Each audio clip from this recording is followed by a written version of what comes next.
Hey folks, Roland Martin here, broadcasting live from Los Angeles. Coming up on Roland Martin Unfiltered for Thursday, March 14th, 2019.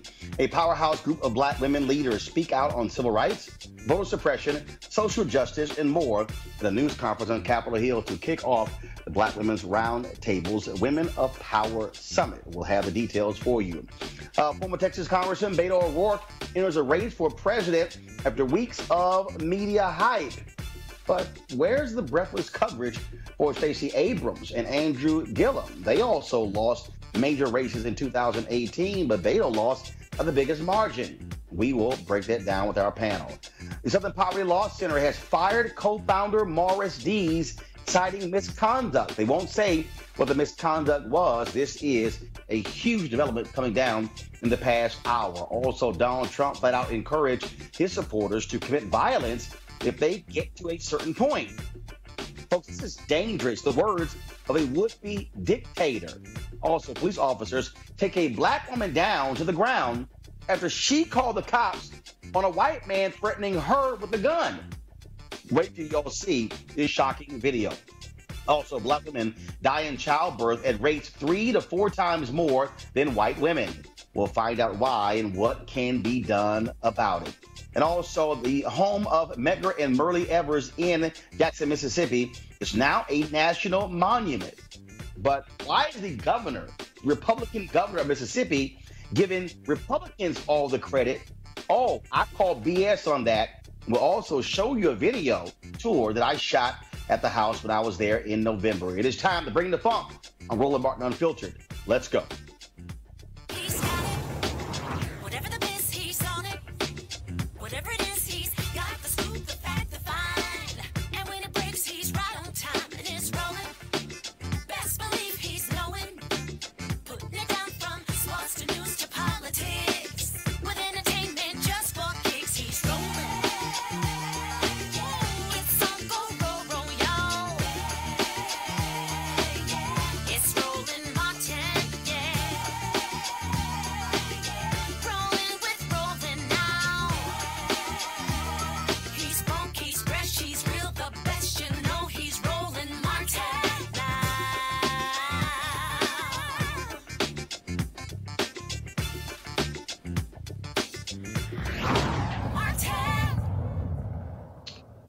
All right, folks, I am broadcasting live from Los Angeles. We're here, of course, to broadcast tomorrow the XQ America education event taking place here in Los Angeles. And so we'll tell you more about that. But today in D.C., a who's who of powerful black women kicked off the Black Women's Roundtable's Women of Power Summit at a news conference this morning on Capitol Hill. Our cameras were there. We live streamed the event. Here is some of what took place.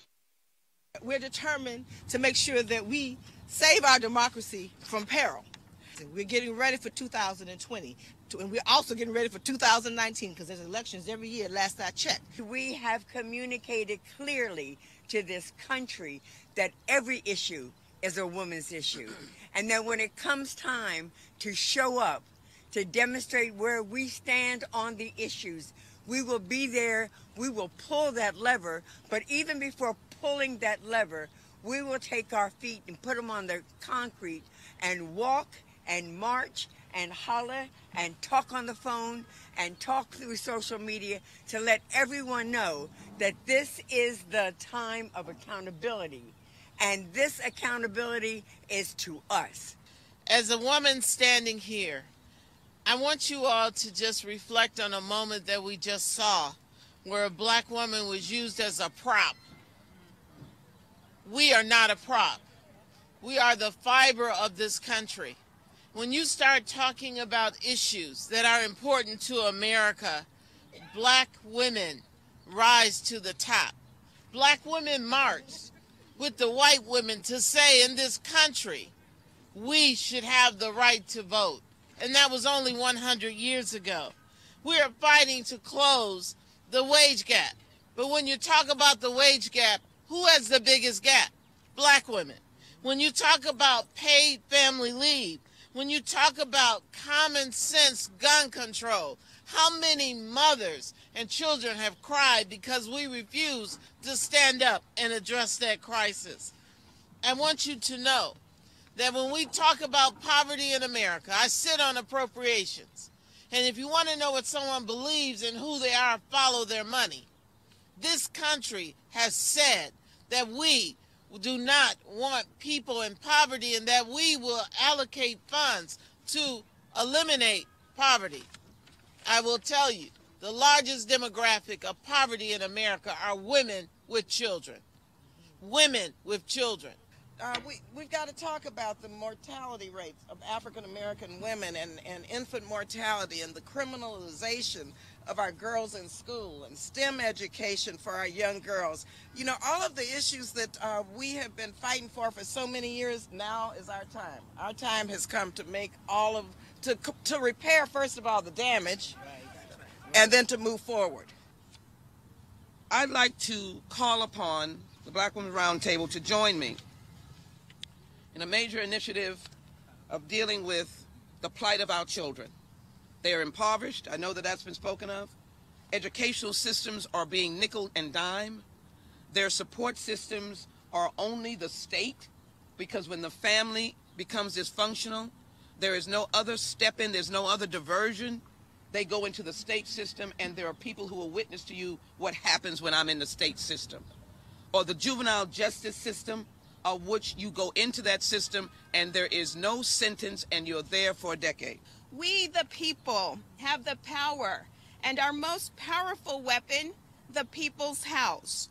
Now is the time to be vigilant, to watch for efforts to change the rules. Now is the time to speak up when we see voter suppression. Now is the time to hold corrupt election officials accountable when they take action to harm voters. The most powerful thing that we can do is to make sure that our voices are heard on Election Day. Not just every 4 years and not just for federal office, but every year, because there is no such thing as an off year. We need to show up and keep showing up every year for every ballot we can cast to vote at every level: city councils, school boards, DAs, state legislatures, special elections, congressional seats. All of these are incredibly powerful opportunities to make sure we are electing officials who will represent us. All right, folks, let's break it down with our panel. Dr. Greg Carr, Chair, Department of Afro-American Studies, Howard University, Lauren Victoria Burke, writer for NNPA, also Demetrius Minor, Coalitions Director, Americans for Prosperity. Demetrius, I'm going to start with you because we're entering into the 2020 season. When you look at the numbers, when you look at the reality, Black women hate your party more than anybody else.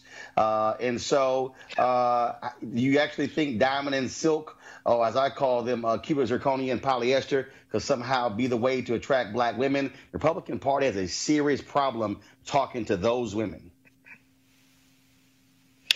Well, first of all, Roland, thank you for allowing me to come on your show. When I think of conservatism and when I think about policy and legislative policy, I can assure you that Diamond and Silk do not come to mind.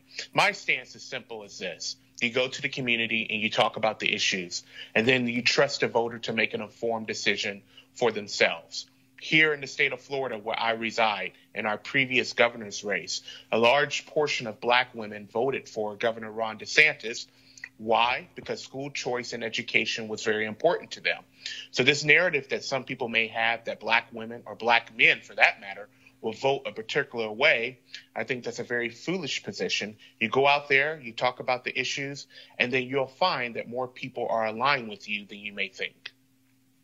Greg and Lauren, first of all, Demetrius is right. When you saw the exit polling data, you did see that, which was a reverse from many other places where you had more Black men versus Black women who voted in that governor's race.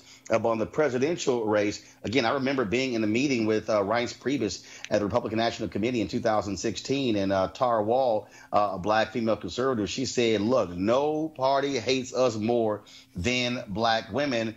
Democrats also have an issue because after 2016, they saw a 10-point drop in terms of Black women supporting the Democratic Party. And so Black women are going to be a huge voting bloc that folks will be trying to go after in the 2020 campaign. Yeah, particularly since they decided, obviously, the senatorial race in Alabama and, of course, have represented I think what the Democratic Party should be catering to. The Democratic Party does have a habit of catering to groups that are not for the Democratic Party and are very expensive votes to win. At some point, they are going to have to go to the group that supports them the most and is the most loyal and shows up and actually casts a ballot, and that is black women. Yeah, I would agree. Started this week, Monday, spent the day with thousands of Deltas down at the Hilton here in Washington with Delta Days on Capitol Hill. And of course, sitting on the dais there is Marcia Fudge, who's a past national president of Delta 7 Theta. Those sisters are weaponized in terms of their work. Andrew Gillum, who spoke at the luncheon, talked about the fact that black women are in the forefront. Sherrod Brown, not stupid in Ohio, when he says black women are the heart of the Democratic Party. When we look at the 12 GOP senators that voted against Trump with this security emergency declaration the other day, look at Wicker in Mississippi. Look at Portman in Ohio. Look at Rubio in Florida. They can count. They were one short of having a veto-proof vote, but those are senators who are in states who know they can be knocked off with black women holding the knife to their throat. So let's be very clear. What Sister Melanie, who you've had in this space many times, and all of those sisters and brothers who were out there on the steps today are emphasizing is these demographics are never going back to the old politics, and the GOP knows what time it is. Black women are awake. Demetrius, issues. And so the question is, how does Donald Trump even talk to these black women when the reality is he makes no real effort to talk beyond his rallies are largely white voters? I would agree with you that it's troubling to see the base, the initial base of President Trump. However, I will point out his advantages. Simply, number one, he's an incumbent. The incumbent president has the advantage of the bully pulpit, regardless of party affiliation.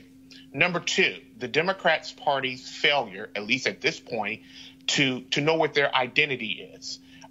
Their stance as being far left in terms of abortion, infanticide, economic socialism, is turning off independent voters and even voters within their own party.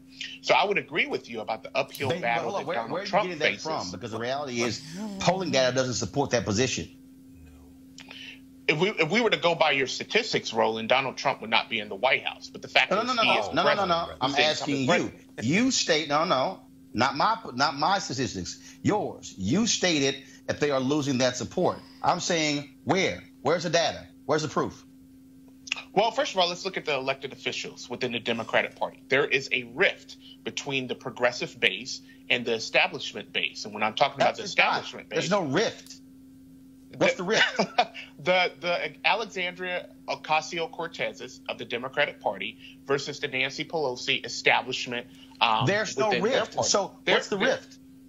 If there wasn't a rift, then Nancy Pelosi wouldn't have to get her party in order behind closed doors. The Democratic Party does not know what their identity is. First of all, Demetrius, all leaders meet behind closed doors. This is no different than Paul Ryan or John Boehner meeting with the Freedom Caucus, meeting with moderates and others. And so, again, you're saying there's this rift, you're not getting – no, that's simply not true. Are there differences between Congressman Alexandria Ocasio-Cortez and Democratic moderates as well? Nancy Pelosi's job as the speaker is to bring all of her party together to move legislation. Brother Demetrius, did you see the and the House Oversight Committee is becoming must-see TV.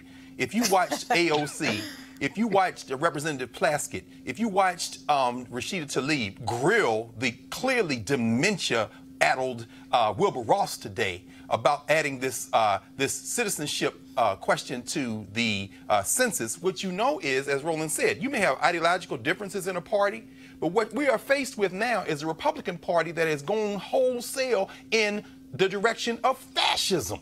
You're talking about voting against extending voting rights for folks with H.R. 1, with the first bill out of the Democratic Senate. Look, brother, you can look at the cover of today's Politico, where it talks about how Nancy Pelosi has been talking behind the scenes to AOC, to Ilhan Omar, to all these folks, and the range goes from Ayanna Pressley all the way out to Lauren Underwood. And one thing is for sure, what they are not is the party of white supremacy. So you're going to have to do a little bit better than that, brother. Also, too, if there was really a rift there between the progressives and the sort of the left flank of the Democratic Party, then Nancy Pelosi would not be the speaker right now. She's actually managed everybody well, but each party has their flank that goes to the right and goes to the left. The rift has been there since 2016. Well, when the DNC took the nomination away from Bernie Sanders. What substantively and practically is an example of that rift? Well, what practically is an example of that rift? I mean, Bernie Sanders lost. So if you're going to say that, well, Bernie Sanders came and did a few things, he lost. He lost to Hillary Clinton. So, okay. I mean, it was an interesting discussion, but it hasn't stopped them from governing and winning. I'm just still trying to figure out what does Bernie Sanders and Hillary Clinton running in 2016 have to do with black women in 2020? I'm talking about their base. I'm talking about the demographics that they need if they think they're going to defeat Donald Trump, which is right now an uphill battle. I see. Donald Trump lost the popular vote.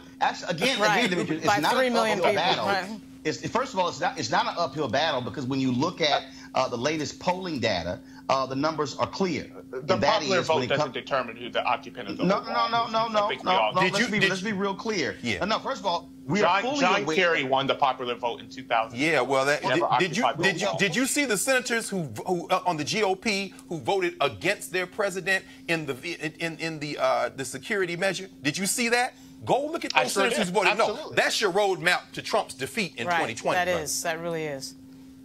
That's hugely problematic. Again, let me be real clear. First of all, one second. I'm not a spokesperson for Donald Trump. I didn't vote for Donald Trump. Everybody hold on. I'm going to let you make your final point. I'm sticking with 2020. And what I'm saying, Demetrius, I'm going to let you make your point. Hold on one second. I'm letting you know right now, this is very simple. When you talk about 2020, you say it's an uphill battle to defeat Donald Trump. Actually, not true. Donald Trump has some fundamental issues right now when it comes to independence. He has some fundamental issues when it comes to white women. He's also even getting lower scores among his core base, and that is non-college white voters. And so I would say your party, he's got some work to do if he wants to be able to to come back for a second term. Demetrius, your final comment before I go to my next story. I agree with the points that you're making, but I'm saying that these points were also echoed in 2016 when we saw that the base, the demographics that Trump was struggling with, that Hillary Clinton will make up for that. She did not. So with Trump's flaws, and there are many, the Democrat base still has to find their identity, and as of right now, it's an uphill battle. Well, I'll tell you what. If you keep going back to 2016, the public has now seen how Donald Trump has operated as president, and a lot of those people are regretful of their vote for Donald Trump. All right, folks, let's talk about Beto O'Rourke officially announcing he is running for president.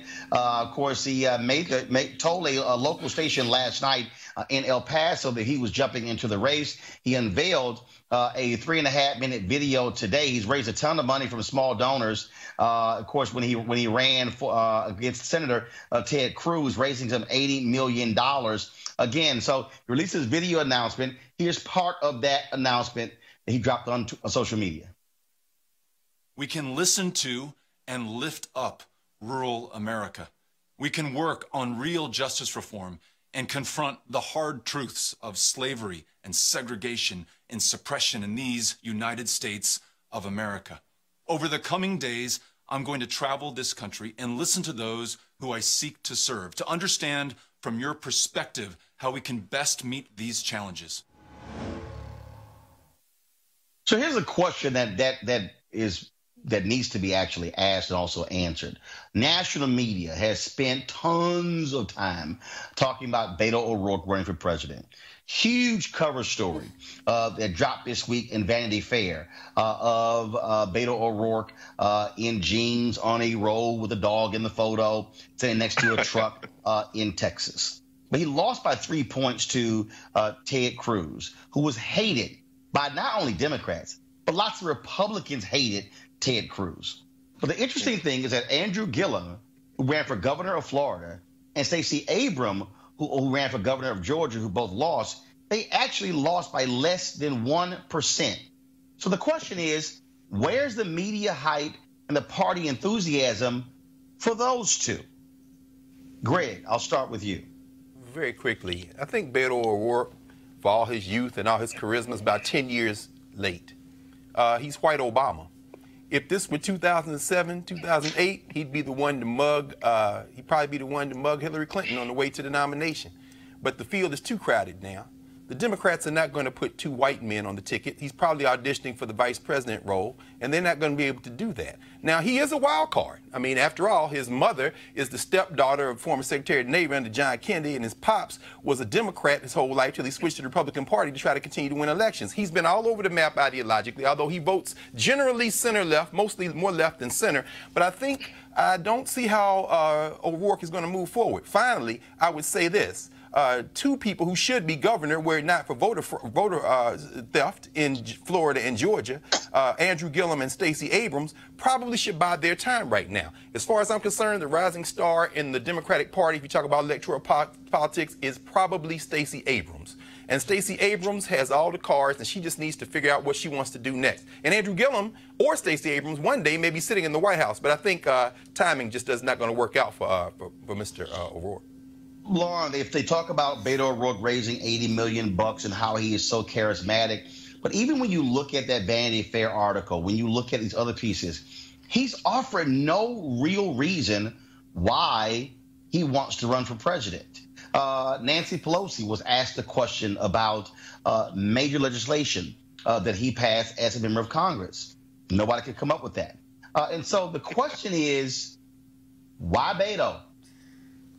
Because donors and media love him, and there's always a media darling. You know, John Edwards was a media darling, and Barack Obama was a media darling. And so was John McCain. If you're somebody that is well-liked by the press and you speak well and move your hands a lot, then you get this sort of Vanity Fair treatment. If I was Andrew Gillum and Stacey Abrams, I'd announce tomorrow.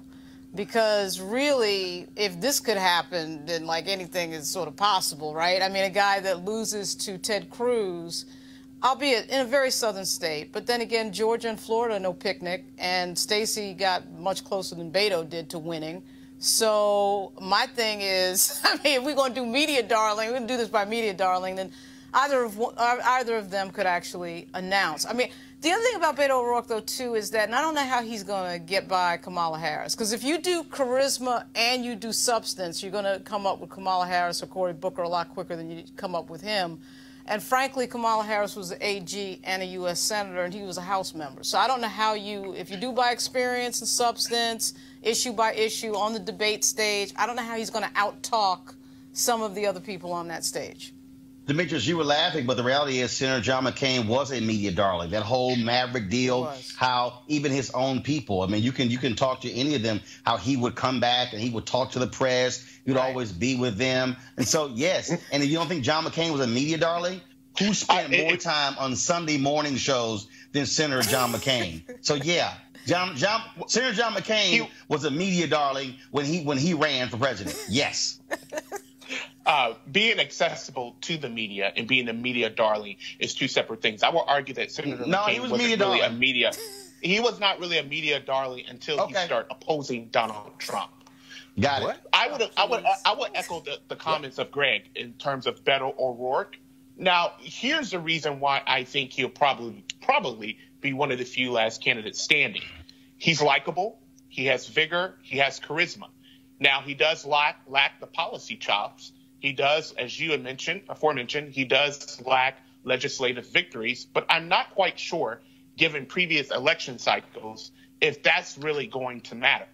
The one person that I think is probably a little miffed at him is Senator Bernie Sanders, because I think that Sanders' base and O'Rourke's appeal are going to be to the same demographic. And I think people within that demographic would venture to the younger O'Rourke. But I think it's going to be an uphill battle for him. I think he's auditioning for VP. Greg, here's one of the things that jumps out, and this is very simple, okay?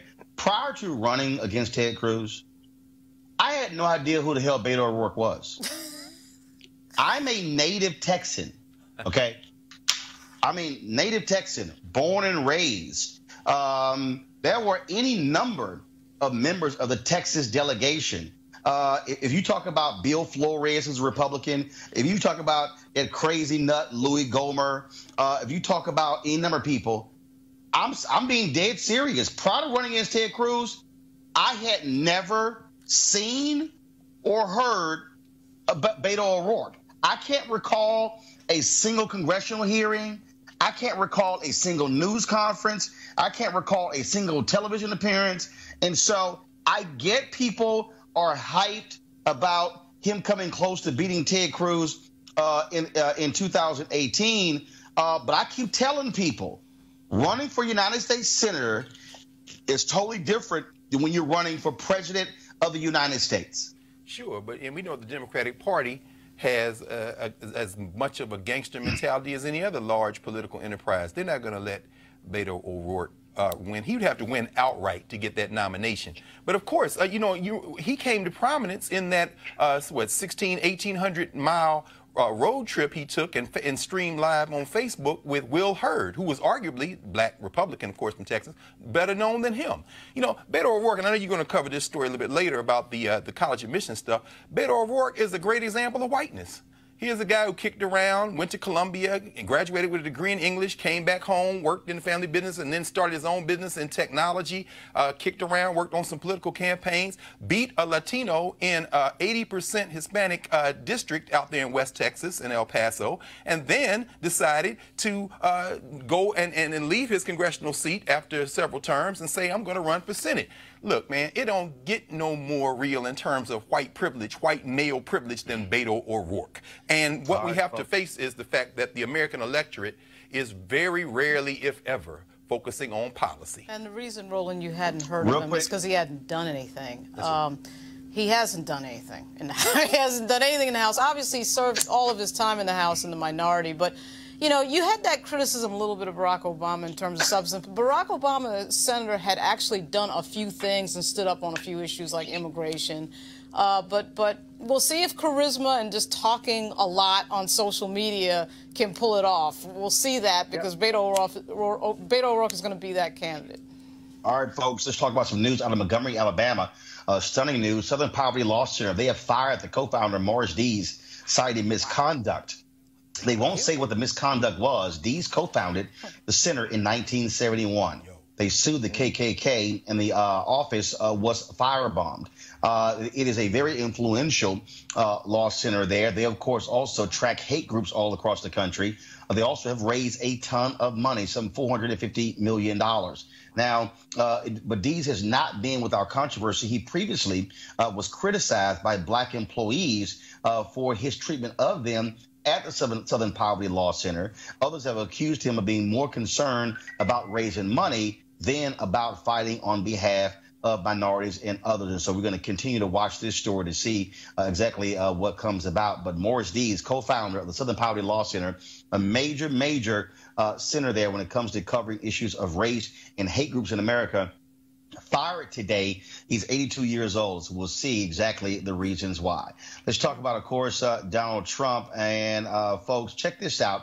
He gave an interview to Breitbart News that caught our attention. This is what he said, quote, I have the support of the police, support of the military, the support of the bikers for Trump. I have the tough people, but they don't play it tough until they go to a certain point, and then it will be very bad, very bad.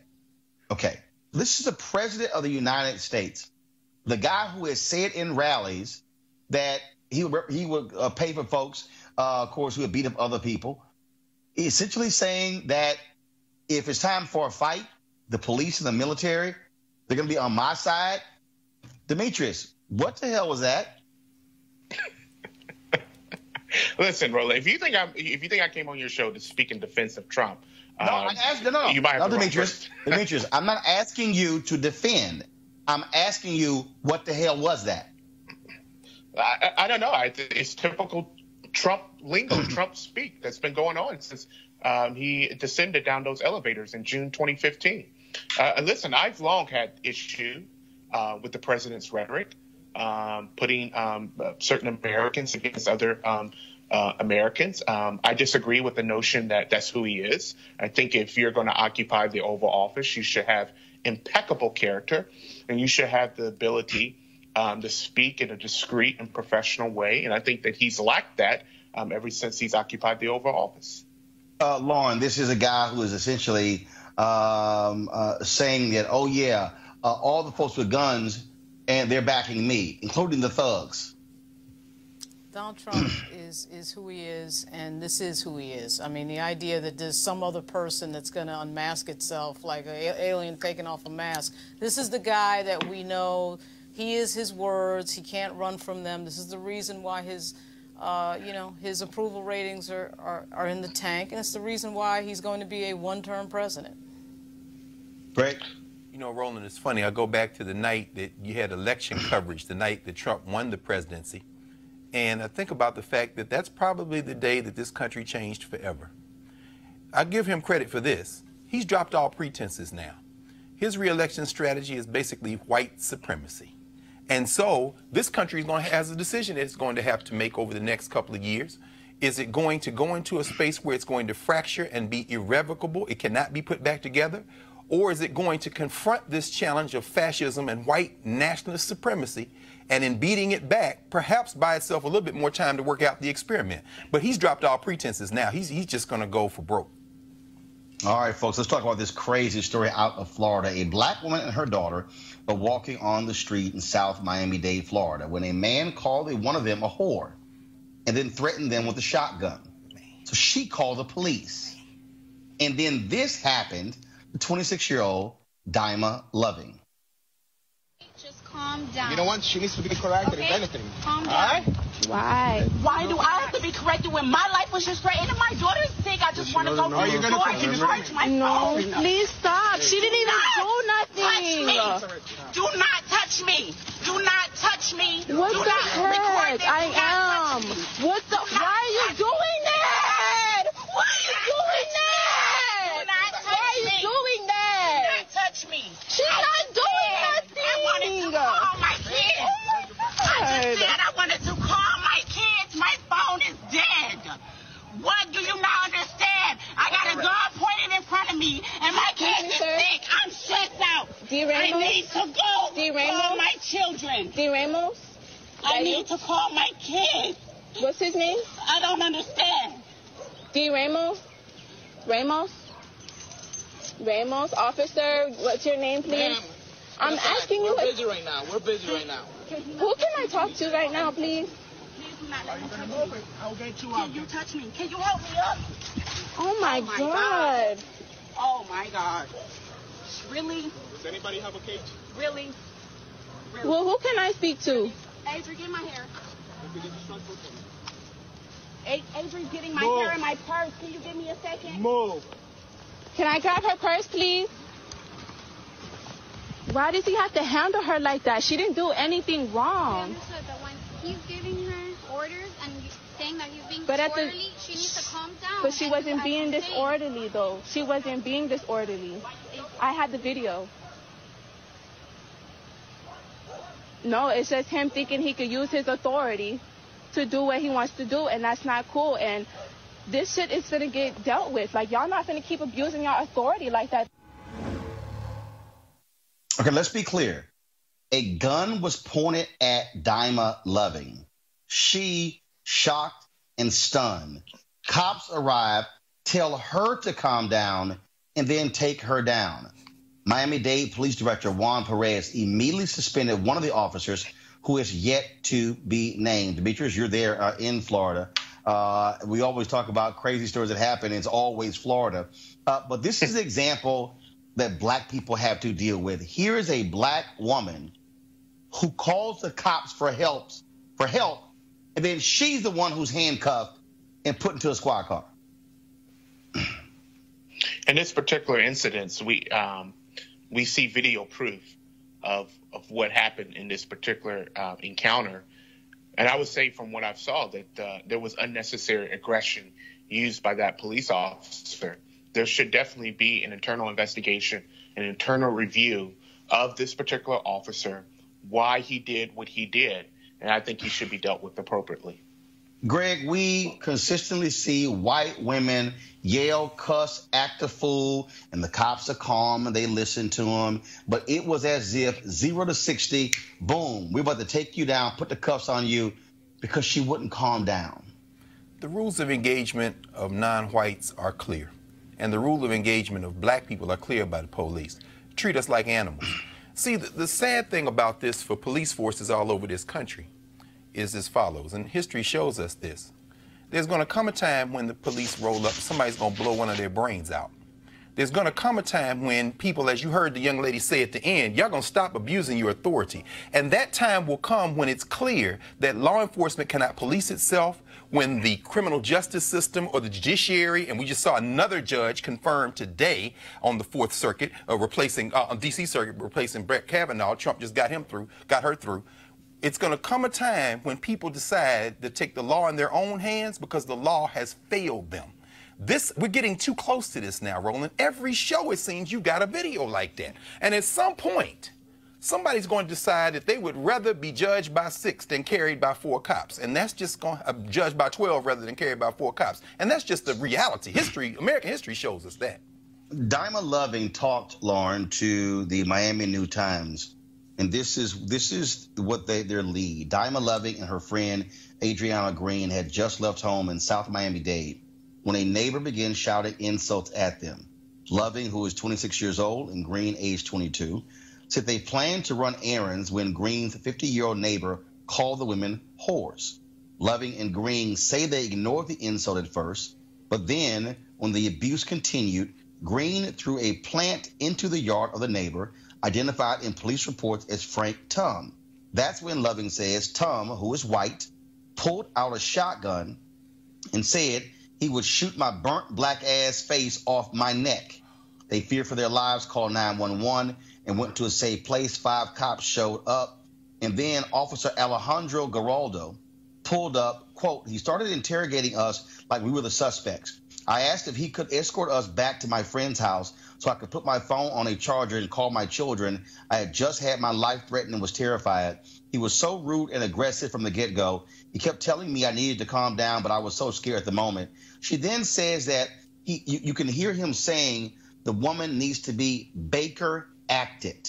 Baker acted. Apparently, that is a mental hospital there in Florida, Lauren.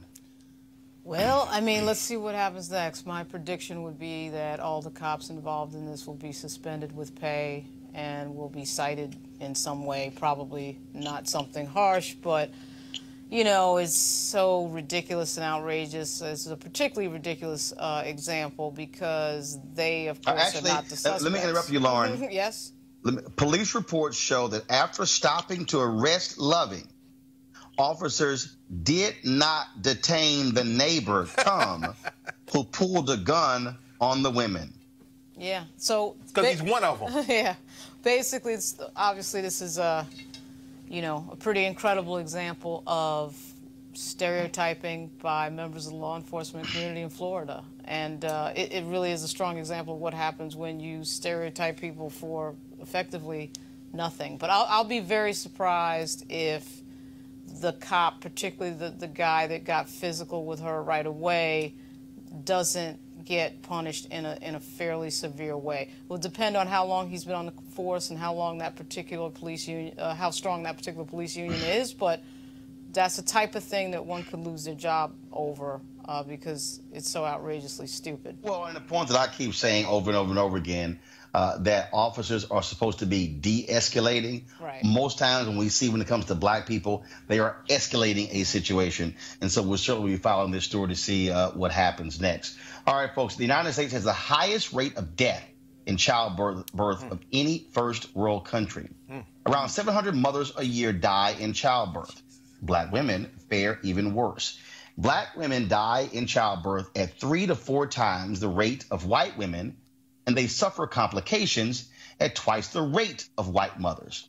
Here to break this down is Brianna Lipscomb, the U.S. Maternal Health and Human Rights Campaign Manager at the Center for Reproductive Rights.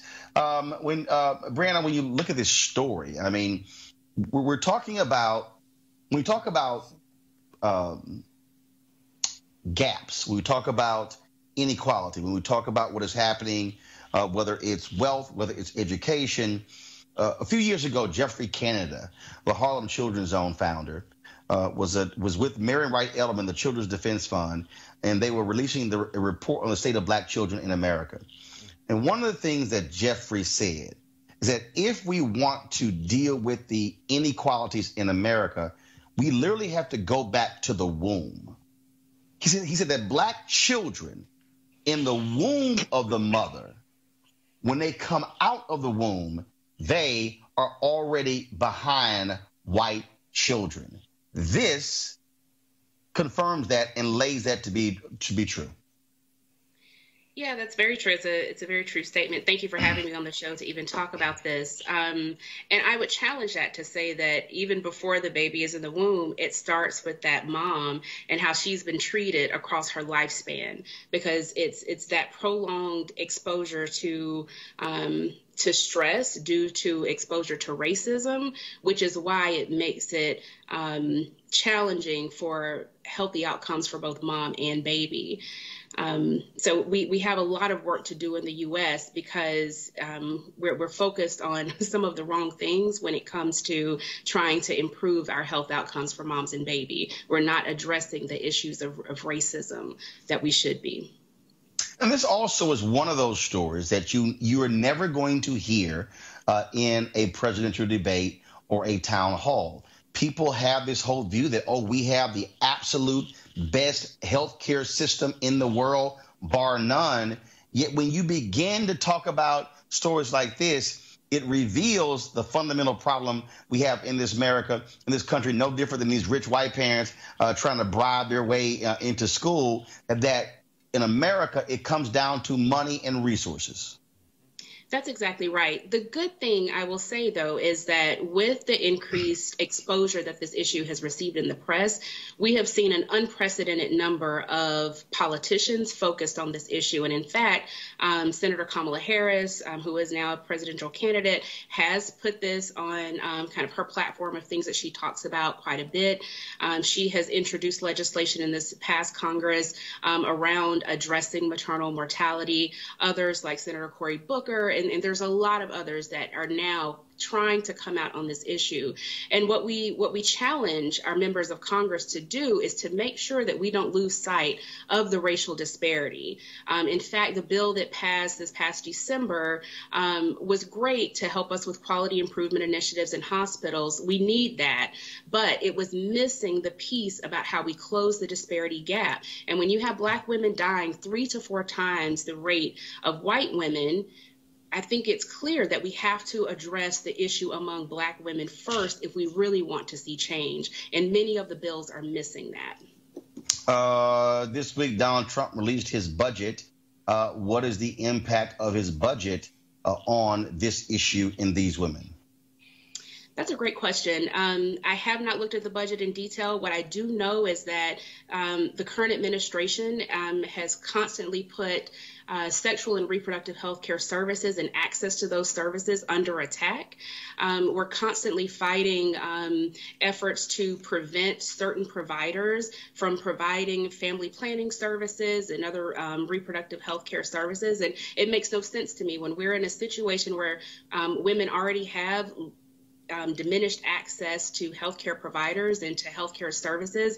Why would we then go in and say, just because this particular provider provides these types of reproductive healthcare services, then they are not eligible to receive funding to provide other services? We have to get away from that. Brianna just pulled this up. So Trump is calling for a 21% cut to the Department of Health and Human Services, and we're talking about, of course, that quality of care dealing with a number of folks. So, for instance, the budget would propose a $451 million cut to training programs for health professionals. That's one thing, and also massive cuts to Medicare as well. Yeah, that's problematic. I think any time that we this is the thing. The U.S. is already one of the leading spenders when it comes to health care, really any nation in the world, yet we have the worst outcomes. So we have a lot of work to do, because then if we already spend more than anyone else, but now we want to decrease the services. We're not providing preventive care services. We're waiting until people get sick, right? And so I think that instead of cutting healthcare and training that our providers need, what we need to figure out is, what type of services would help our women, specifically Black women, get to where we need so that we can stop dying when we just simply want to have a baby.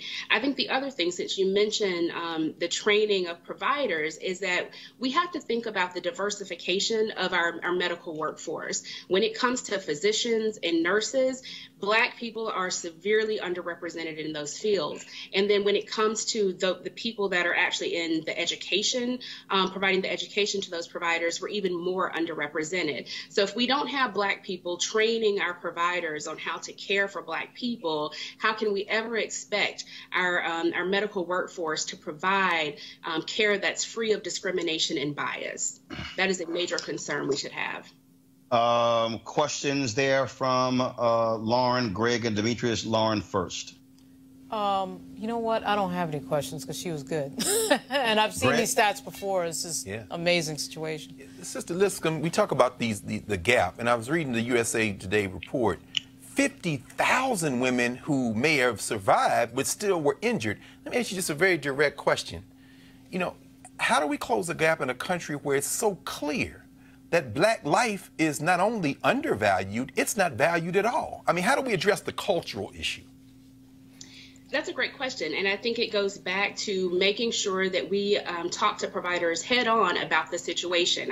Like I said, a lot of the funding that has come out to address maternal mortality has focused primarily on quality improvement initiatives in hospitals, and we do need that. But until we start talking to providers about why a Black woman comes in and says repeatedly, just like Shalon Irving did, just like Kira Johnson did, just like Serena Williams had to, advocate for herself and say that something is wrong and this is the problem, and for whatever reason their providers don't listen to them, and sadly many of the women are ended up dying or having severe maternal complications. Until we figure out why that is happening and how we can fix that, we are not going to close this gap. And so I think we have to have an honest conversation about race and racism and discrimination and bias, and how that's manifesting in the care that's delivered to women, that's resulting in women not being able to raise or live to raise their own children.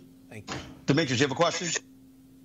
Yes. And talking in terms of Black women, the access that they may have to quality healthcare centers, hospitals, what do you think what steps do you think need to be taken to make sure that we can build more of those and have it in areas where they live, instead of them having to go miles and miles away from their homes to the nearest hospital? That's a great question. I mean, we're seeing unprecedented rural hospital closings. I'm located in the South, so we're seeing a lot of rural hospitals that are closing simply because they just can't financially afford to keep their doors open. And so we do have to figure that out. I know there's been a lot of talks around telemedicine and the role that can play. I think a couple of things. One is we also have to allow women to make choices about where they want to deliver. So historically, we've had traditional midwives that have provided care to all women, not just Black women. Midwives back during slavery and since then have been delivering babies for white women too. Yet somehow we have medicalized childbirth and no longer really give women an option of whether they want to deliver in a hospital or not, and in many areas have criminalized traditional midwifery. And so, one, if we can go back to allowing women to have a choice about how they and where they would like to deliver, I think that can help. The other piece that we can't lose sight of is that although we do see a lot of deaths in rural areas, we are still seeing a lot in urban areas as well, where women do have access to clinics and things like that. So the question is, if I have geographic accessibility to healthcare services, then why am I not going? What are the other structural barriers that exist? And then what is the care and the treatment that I'm receiving if I do go to that clinic? So these are just other barriers that we have to talk about, and we're not going to get those answers unless we center the voices and the lived experiences of Black women. So we have to have Black women at the table when we're making these policy decisions and having these discussions. All right. Roland, can I say one thing? Brandon Liska, we certainly appreciate the amount of time. Brandon, I certainly appreciate it. Thank you so very much for joining us. Thank you. All right, folks, going to a break. We'll be back on Roland Martin Unfiltered in just a moment. Hey, fam, want to check out Roland Martin Unfiltered, the blackest show on all of digital, cable, and broadcast. Check out our audio podcast. There's only one daily digital show out here that keeps it black and keep it real. It's Roland Martin Unfiltered. Press play.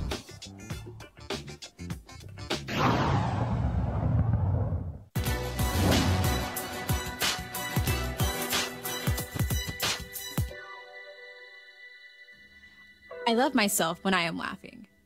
Writer and folklorist Zora Neale Hurston.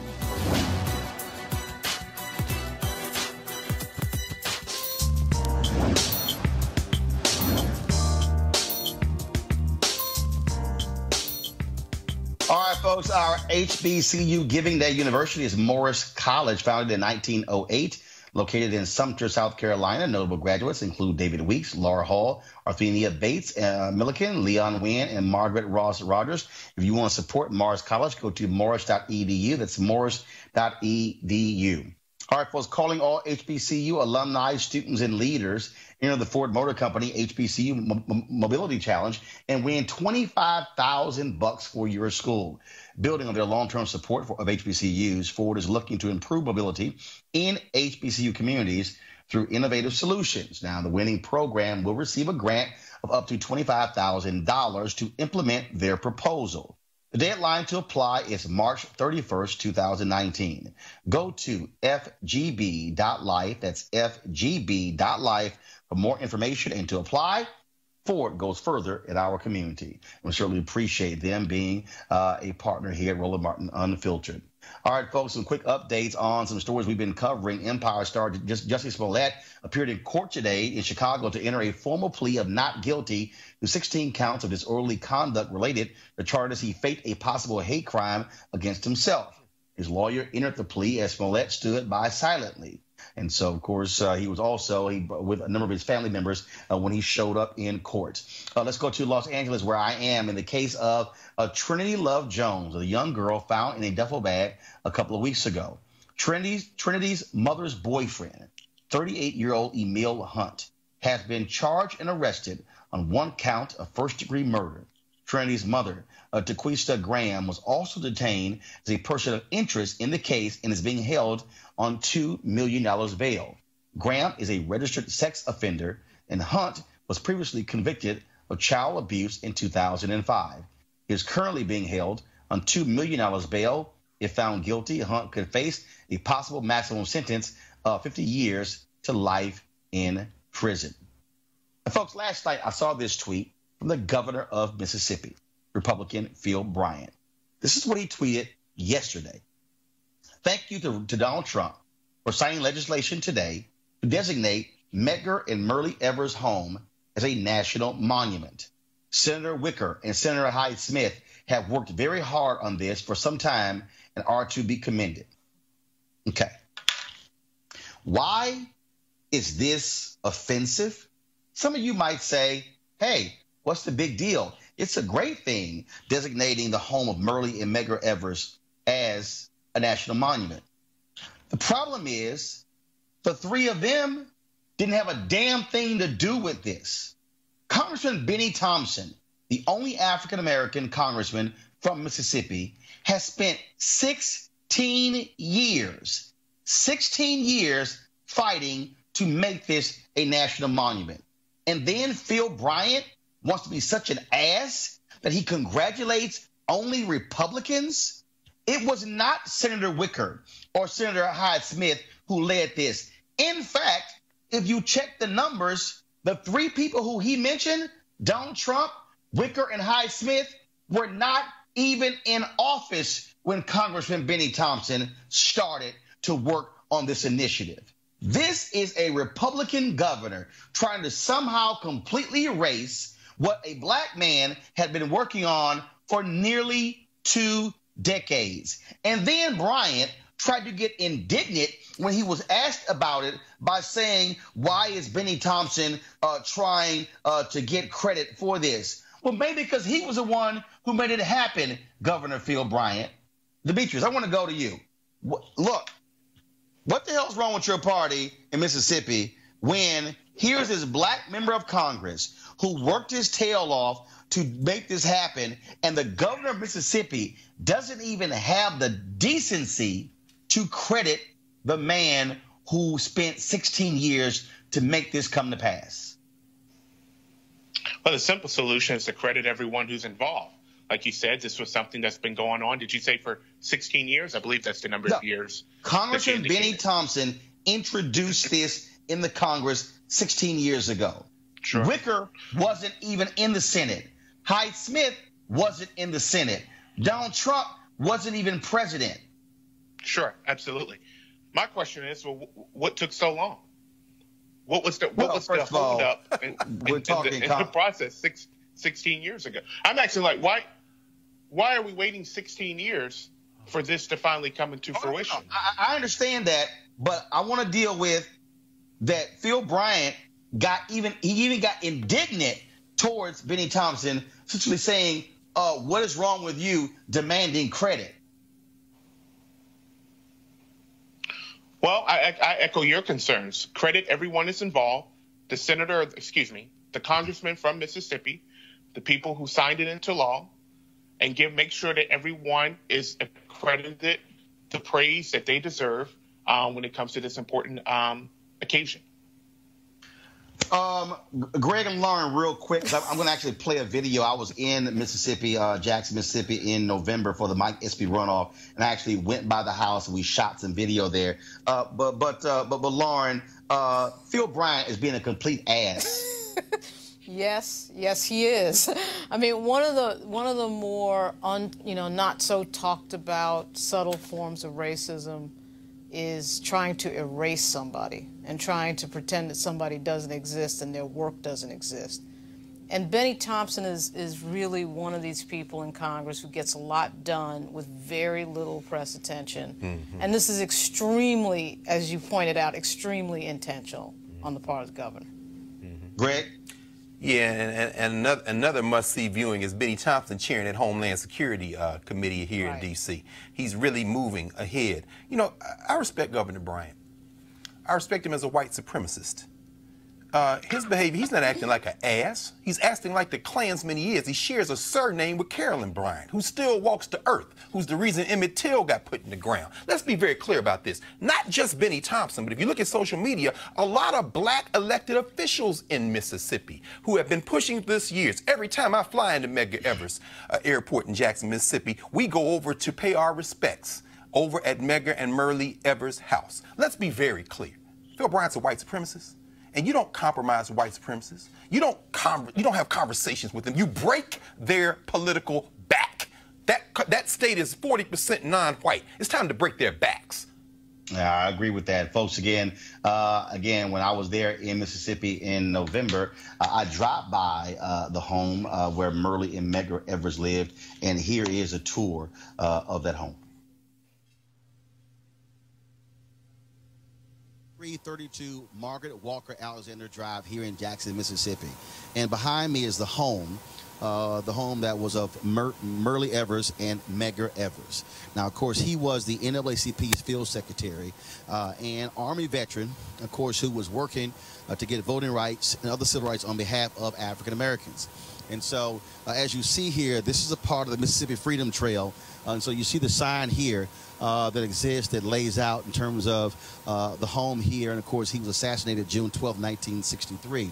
And this was placed during the 50th anniversary of the Freedom Rides, which took place in 2011. Now, if you come onto this side over here of the sign, what you will see is an explanation that this was a 3-bedroom home, and it was the first middle-class subdivision built by black developers here in Jackson. So there's lots of information here about, of course, this neighborhood, the home, but also Medgar Evers and who he was. And, of course, he major leader. I mean, he was a huge leader here in Mississippi who gave his life on behalf of civil rights. And so what took place, folks, we're going to walk this way. And so what took place on the night President John F. Kennedy was giving a speech about the importance of a civil rights bill, what happened was Medgar Evers was coming home. His family was inside watching the speech.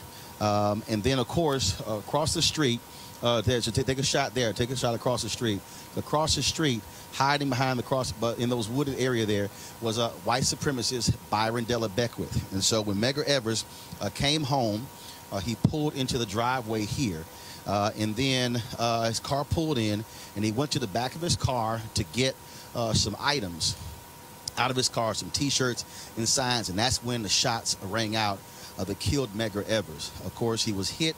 Then, he crawled his way up this driveway right here to the steps where his wife and his children came out. And, of course, it was horrible for them to actually see their husband and father shot and killed. And what you see here, of course, you see here, this, of course, is a National Historic Landmark. And so you see the sign right here that says that the bullet passed through Medgar's body and crashed through the lower left pane of the living room window. So the bullet went through his body and hit the window. And, of course, and it has all the details here. These photos were taken by the Jackson Police Department shortly after his murder.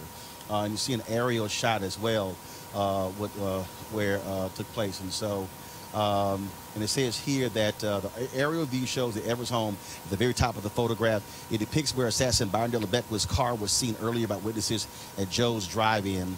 And, of course, spot number 2 indicates Beckwith's hiding place from which he fired the shot that killed Medgar Evers. And so, of course, as I said, it's a National Historic Landmark. And you see some of the other photos that are up here as well that marks. And so the image over here, this was the car that Medgar Evers was driving, the white car. And then, of course, he was shot. And then again, after he was shot, he made his way, crawled under the carport to his family there. Why is this important? Because Medgar Evers was an American hero. Medgar Evers was a brother who gave his life for civil rights. And here we are in Mississippi, 2018. He was assassinated June 12, 1963. And it was his death that was one of the sparks that led to the 1964 Civil Rights Act and, of course, the 1965 Voting Rights Act. And this is a man who, again, gave his life, was fighting on behalf of other black folks. He served his country, served in the military, bled, came home, but could not enjoy those same freedoms. And so here we are in 2018, U.S. Senate race, African-American Mike Espy running for the United States Senate. The election will take place on November 27th. And for a lot of people out there, they say, well, I don't really see why it matters. The reality is it matters because we're standing on hallowed ground. We're standing on the very place where Medgar Evers died in order for people to have the right to vote. Now, you might not say that doesn't mean anything, but the reality is a wife, children lost their father in order for us to have the right to vote. And so, folks, the reason Roland Martin Unfiltered matters is because, unlike Governor Phil Bryant, we know who gets the credit, and that goes to Congressman Benny Thompson. We wanted to get him on the show, but he had some conflicts today, but we certainly will have him on the show on some other issues again. He spent 16 years making that possible for the home of Medgar and Myrlie Evers to become a national monument. So congratulations to Congressman Benny Thompson, and forget the haters like Governor Phil Bryant of Mississippi. All right, folks, Demetrius, great Craig and Lauren, thanks a bunch for being on our panel today. To all the folks, don't forget, we'll be broadcasting tomorrow. So here's the deal. At 6 p.m. Eastern tomorrow, we will have my one-on-one interview with actress Erica Ashe. Of course, many of you know her from Survivor's Remorse and many other shows and movies as well. She is going to, including Uncle Drew. So we're going to have our one-on-one interview, and so that's going to air at 6 p.m. Eastern.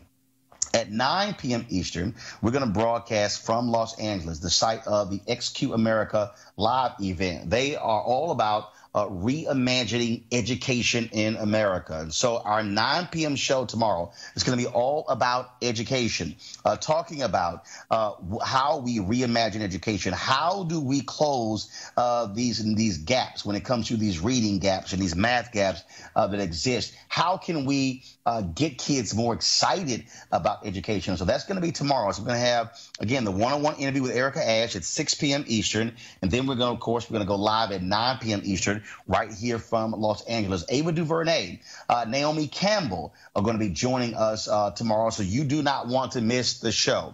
And look, the reason this show matters is because we talk about the stuff that other people are going to ignore. I guarantee you're not going to see anyone going on the home of Medgar Evers on MSNBC or CNN or Fox News or those networks. And so we want you also to support Roland Martin Unfiltered by going to RolandMartinUnfiltered.com and joining our Bring the Funk fan club. Every dollar you contribute, whether it's $5, $10, $50, $100, or even more, goes to support this show and the work that we do. We are about telling our story. We are about empowering ourselves, enlightening of our folks, entertaining our folks. But again, giving you information you're not going to get anywhere else. And so that's why it's important for you to join our fan club. Of course, we run every Friday all the names of our fan club members, and beginning next week, we're going to have some products. And so our fan club members are going to get a percentage off of products that we're going to have on our website. I'll tell you more about that next week. And so if you are looking for discounts to any number of things, and I'm going to share with you next week what they are, you can only get that if you are part of the Bring the Funk fan club. So go to RolandMartinUnfiltered.com to become a part of the Bring the Funk fan club. We've got some great things lined up for you this weekend. We told you today about the Black Women's Roundtable. We live streamed their news conference today, but we're going to be live streaming from that conference on Saturday, Sunday, and Monday. And so we got, and that's why this show matters, because we are about covering our people and controlling our narrative. All right, folks, from Los Angeles, I hope you have a great, great evening. I'll see you guys tomorrow. Holla!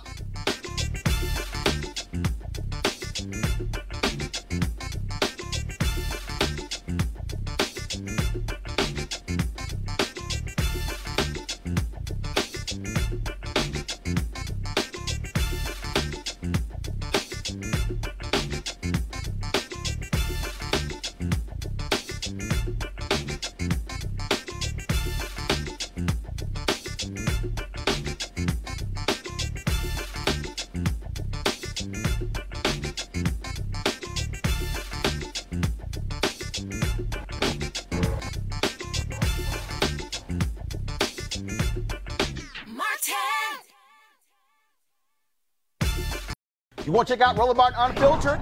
YouTube.com/Roland S. Martin. And subscribe to our YouTube channel. There's only one daily digital show out here that keeps it black and keep it real. It's Roland Martin Unfiltered. See that name right there? Roland Martin Unfiltered. Like, share, and subscribe to our YouTube channel. That's YouTube.com/Roland S. Martin. And don't forget to turn on your notifications so when we go live, you'll know it. Hey fam, want to check out Roland Martin Unfiltered, the blackest show on all of digital, cable, and broadcast. Check out our audio podcast. There's only one daily digital show out here that keeps it black and keep it real. It's Roland Martin Unfiltered. Press play. You want to support Roland Martin Unfiltered? Be sure to join our Bring the Funk fan club. Every dollar that you give to us supports our daily digital show. There's only one daily digital show out here that keeps it black and keep it real as Roland Martin Unfiltered. Support the Roland Martin Unfiltered Daily Digital Show by going to RolandMartinUnfiltered.com. Our goal is to get 20,000 of our fans contributing $50 each for the whole year. You can make this possible. RolandMartinUnfiltered.com.